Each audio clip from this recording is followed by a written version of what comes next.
একজন ভাই গজওয়ে হিন্দ সম্পর্কে জানতে চেয়েছেন এবং বর্তমান সময়ে চীনের সাথে ভারতের যে অবস্থান, এই অবস্থানে গিয়ে চীনকে আসলে মুসলমানদেরকে সাহায্য করবে কিনা।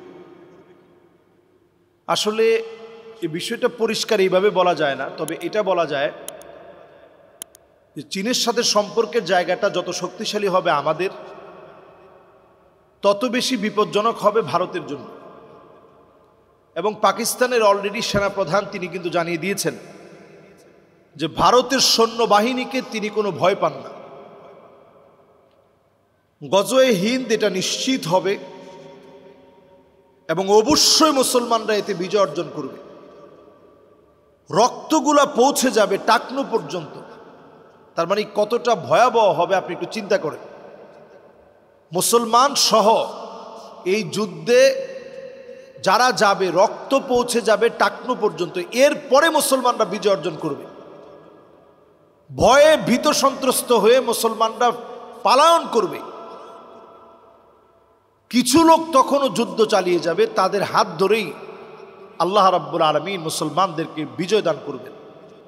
ইসাবাতান মিন উম্মতি, নবীজি সাল্লাল্লাহু আলাইহি সাল্লাম ডাইরেক্ট বললেন, আমার উম্মতের মধ্য থেকে দুই শ্রেণীর মানুষের জন্য জাহান্নামের আগুন আল্লাহ তাআলা হারাম বানিয়ে দিবেন। সুবহানাল্লাহ। এর মধ্যে এক শ্রেণী হচ্ছে যারা ঈসা আলাইহিস সালাতু ওয়াস সালামের সঙ্গী হবেন।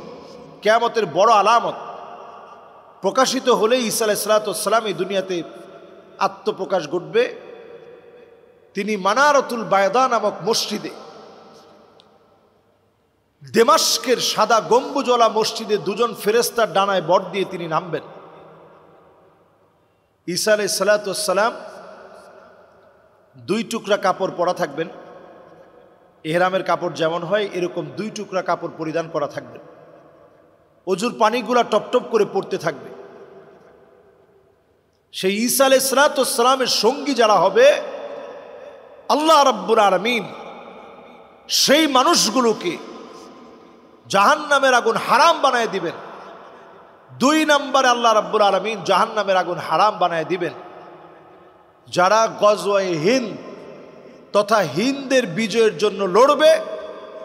এদের জন্য জাহান্নামের আগুন আল্লাহ রাব্বুল আলামিন হারাম বানায় দিবেন। সুবহানাল্লাহ বিহামদিহি। এই যে একটা বড় ধরনের বিষয়, গজওয়ে হিন্দের মতো একটি অবস্মরণীয় বিষয় মুসলমানদের জন্য আসছে, এটার আগে অনেক প্রেক্ষাপট তৈরি হবে। আজকের দিনের প্রেক্ষাপট একটু আপনি চিন্তা করেন।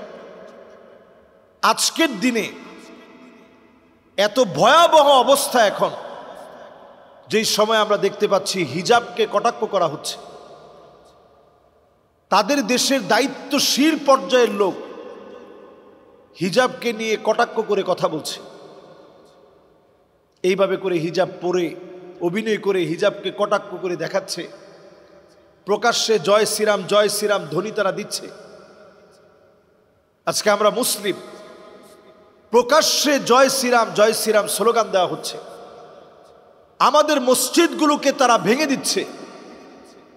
আমাদের বাবরি মসজিদ, আমাদের জ্ঞানবাবী মসজিদ, জগৎ বিখ্যাত আমাদের মসজিদগুলোকে তারা ভেঙে দিয়েছে। আল্লাহর আযাব তো এমনি আসে না। বর্তমান যে সিচুয়েশনটা তৈরি হয়েছে, চীন নিজেরা বড় শক্তিশালী একটা দেশ হিসেবে তারা তাদের অবস্থান ঠিক রাখবে এবং এই অবস্থান ঠিক রাখতে গিয়ে চীন বিরোধিতা করবে ভারতের, এবং এই বিরোধিতা যত মজবুত হবে তত তাড়াতাড়ি ভারত ধ্বংস হওয়ার জন্য একেবারে কিনারায় গিয়ে তারা উপস্থিত হয়ে যাবে, দ্বার প্রান্তে গিয়ে পরিণত হয়ে যাবে, উপস্থিত হয়ে যাবে। চীন যত বেশি শক্তিশালী হবে আর যত বেশি ঐক্য বাড়াবে, তত বেশি ভারতের শক্তি দুর্বল হবে। আজকে আমরা দেখতে পাচ্ছি তারা আমাদেরকে বলতেছে যে 3 মিনিটের ভিতরে বাংলাদেশ দখল করবে। 3 মিনিটও লাগবে না। অথচ আজকে আমি সবার সামনে মিডিয়ায় বলতে চাই, সামনে ভারতের বড় দুর্দিন আসছে। এক নাম্বার, তাদের ভিতরে বড় খাদ্যের মন্দা দেখা দিবে। তাদের মধ্যে বড় ধরনের, তাদের দেশে ভূমিকম্পের কারণে ক্ষতিগ্রস্ত হবে। ভারতের পূর্ব দিকের যে অঞ্চলগুলো আছে ভূমিকম্পের কারণে ক্ষতিগ্রস্ত হবে।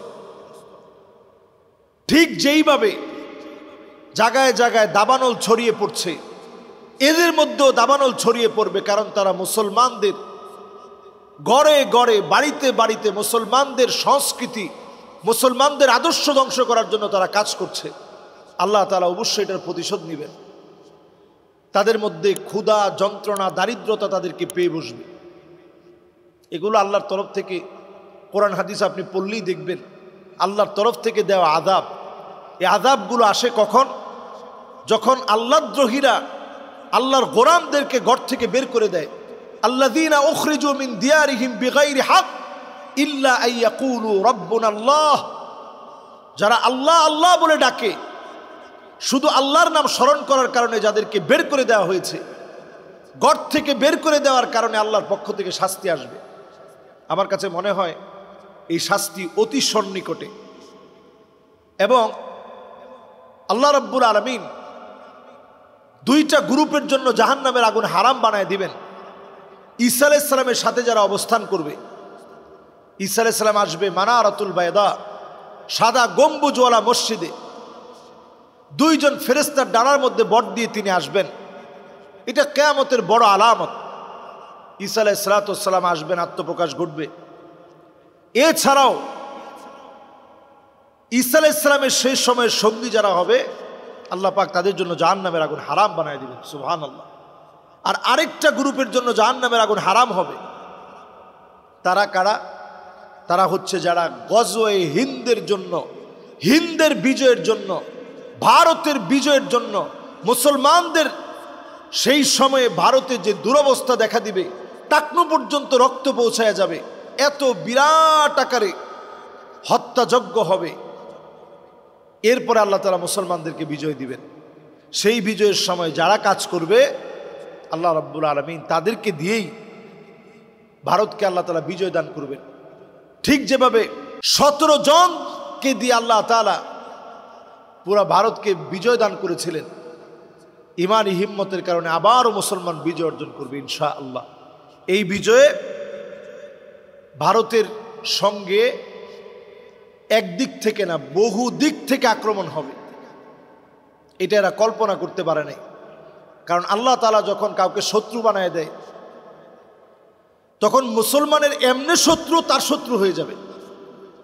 আমরা দেখছি ইয়ারমুকের যুদ্ধে মুসলমানের সৈন্য ছিল মাত্র 36,000, বিপরীতে রোমক সম্রাটের সৈন্য ছিল 2,40,000। যুদ্ধ লেগেছে সিরিয়া জর্ডানের মাঝামাঝি ইয়ারমুকে। মুসলমানেরা এই জায়গায় আসতে 15 দিন সফর করে খালিদ বিন ওয়ালিদ 36,000-এর বিরাট বাহিনী নিয়ে আসছে। রোমক সম্রাটের 2,40,000-এর বিরাট বাহিনী। তারপরেও সে চিঠি লিখছে চীনের কাছে। এই চীন চিঠি লিখছে যে তুমি কিছু সৈন্য পাঠাও, কারণ খালিদ বিন ওয়ালিদ আসতেছে। এই সংবাদ পাওয়ার পর দেরি না করে খালিদ বিন ওয়ালিদ যখন 36,000 নিয়ে গেছে, রোমক সম্রাট চীনের কাছে চিঠি লিখছে 36,000 নিয়ে মুসলমান আসছে, কাজে এখন লড়তে হবে, তুমি কিছু সৈন্যবাহিনী পাঠিয়ে দাও। চীনের সম্রাট উল্টা লিখে পাঠাইছে, ইন্না কওমান লাউ আরাদু আন ইয়াখলা আল জাবাল লা খালাউ। মুসলমান এমন এক জাতি, এরা যদি পাহাড়কে লক্ষ্য করে বলে পাহাড় তুমি সরে যাও, পাহাড় মুহূর্তের ভিতরে সরে যাবে। আল্লাহু আকবার। এই যে ইমানি হিম্মত মুসলমানের, পাহাড় সরে যাবে, এই ইমানি হিম্মত দিন দিন মুসলমানের কমে যাচ্ছে। এই ইমানি হিম্মত না থাকার কারণে আজকে আমরা মার খাচ্ছি। পাহাড় সরে যাবে মুসলমানের কথায় চীন বলতেছে রোমক সম্রাটকে। সেই সময়ে এটা মুসলমানদের জন্য প্লাস পয়েন্ট হয়েছে। গজওয়ে হিন্দের ভিতরেও চীনের প্রত্যেকটা পদক্ষেপ মুসলমানের জন্য প্লাস পয়েন্ট হবে ইনশাআল্লাহ। তখন সেই সময়ে রোমক সম্রাট এমনি সেই ভয় পাচ্ছিল, 36,000 মুসলমান আসছে। আর যখন শুনতেছে যে মুসলমান বললে পাহাড় দূরে সরে যাবে, তো ভয় তো আরো বেড়ে গেছে। সব তার কাটা দিয়ে রাখছে যে মুসলমানকে মেরে ঝুলিয়ে দিবে। খালিদ বিন ওয়ালিদ তাদের সেনাপতিকে ডেকে বলল, তোমরা করবে যুদ্ধ আর আমরা করব জিহাদ। তোমরা মৃত্যুকে পরোয়া করবে, ভয় করবে। আমি খালিদ বিন ওয়ালিদের সঙ্গে 36,000 একজনও মৃত্যুকে কোনো পরোয়া করবে না। নিজে মরার আগে 200 জনকে আগে মেরে তারপরে নিজে শহীদ হয়ে যাবে। আল্লাহু আকবার। এই চেতনার কারণেই আল্লাহ রাব্বুল আলামিন ইয়ারমুকের প্রান্তে 36,000 সাহাবায়ে কেরাম রিদওয়ানুল্লাহি আলাইহিম আজমাইন, তাবিরা সহ, যাদের 15 দিন আসতে গিয়ে রক্ত পেশাব হয়ে গেছে, পেটের মধ্যে ক্ষুধার যন্ত্রণা এত বেশি বয়ে বেরিয়েছে, পেট পিঠের সাথে লেগে গেছে, ওই প্রান্তে দাওয়াত দিয়েছে আসলিম তাসলাম, ইসলাম গ্রহণ করো শান্তি পাবে। আল্লাহ তাআলা ঠিকই সেই প্রান্তে মুসলমানদেরকে বিজয়ী করেছেন। আল্লাহ তাআলা মুসলমানদেরকে ওই প্রান্তে ঠিকই বিজয় দিয়েছেন। ইনশাআল্লাহ গজওয়ে হিন্দে আল্লাহ তাআলা ঠিকই মুসলমানদেরকে বিজয় দান করবেন। আল্লাহ তাআলা আমাদেরকে ইমানি হিম্মত বৃদ্ধি করে দিক, আমলের পথে প্রতিযোগিতা করার তৌফিক দান করুক। আসসালামু আলাইকুম ওয়া রাহমাতুল্লাহি ওয়া বারাকাতুহু।